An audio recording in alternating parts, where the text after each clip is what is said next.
گرفتێکی ئەلیکترۆنی زۆرینەی وڵاتانی جیهانی گرتەوە و بەهۆیەوە ژمارەیەکی فراوان لە پێگە میدیاییەکان و نەخۆشخانە و بانک و فڕۆکەخانەکان هاتە ئاراوە و کارەکانیان ڕاگرت.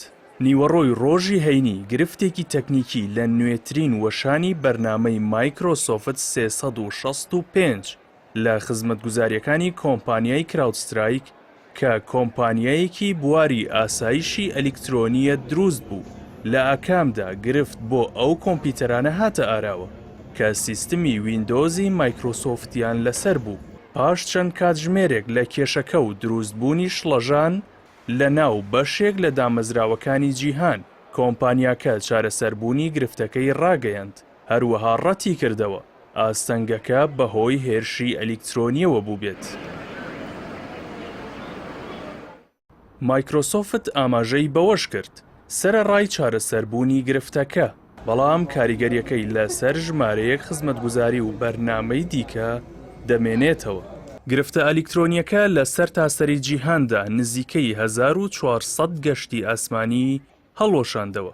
کۆمپانیای شیکاری ئاسمانی سیرۆم لەو بارەیەوە بڵاوی کردوتەوە بۆ ڕۆژی هەینی لە سەر تاسەری جیهاندا بەرنامە بۆ ئەنجامدانی نزیکەی 110,000 گەشتی ئاسمانی دانرابوو، بەڵام بەهۆی گرفتەکەوە لانی کەم 1390 گەشت هەڵوەشێنرانەوە کە ئەمریکا بە هەڵوەشاندنەوەی 512 گەشت پلەی یەکەم و ئەڵمانیا بە هەڵوەشاندنەوەی 92 گەشت پلەی دووەم و هیندستانیش بە هەڵوەشاندنەوەی 54 گەشت بە پلەی سێیەم هات. پاشانیش هەریەکە لە وڵاتانی ئیتالیا 45 گەشت و کەنەداش 21 گەشتیان هەڵوەشاندەوە.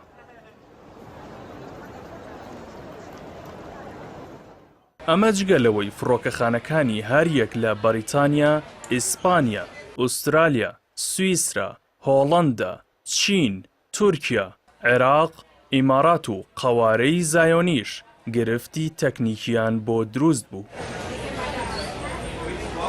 بەهۆی گرفتە ئەلیکترۆنیە چەند کاتژمێریەکەوە نرخی پشکەکان بە شێوەیەکی گشتی لە بۆرسەی جیهانی دابەزینی بەخۆوە بینی و هەریەکە لە کۆمپانیا فڕۆکەوانیەکان، هێڵە ئاسنینیەکان، بانکەکان، کۆمپانیاکانی بواری تەکنەلۆجیا و میدیا زۆرترین زیانیان بەرکەوت.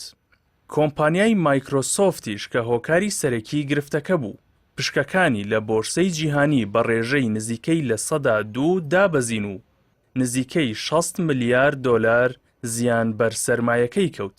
هەروەها لە ئەوروپا CAC چلی فەڕەنسا و DAX ئەڵمانیا و IBEX ئیسپانیا و SMI سویسرا و تەواوی پشکەکانی FTSE بەریتانیاش لە بازاڕی بۆرسەی جیهانیدا دابەزینی بەخۆیەوە بینی.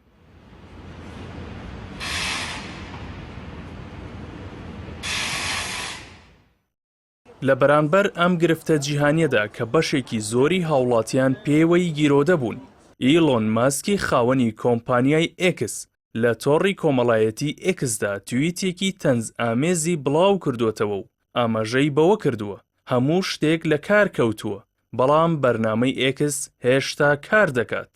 ئەوەش لە کاتێکدایە کە 3 ساڵ بەر لە ئێستا لە هەمان تۆڕی کۆمەڵایەتیەوە ڕەخنەی لە مایکرۆسۆفت گرت و بە هێماکاری بیرکاری ئاماژەی بەوە کرد کە ماکرۆهارت لە مایکرۆسۆفت گەورەترە.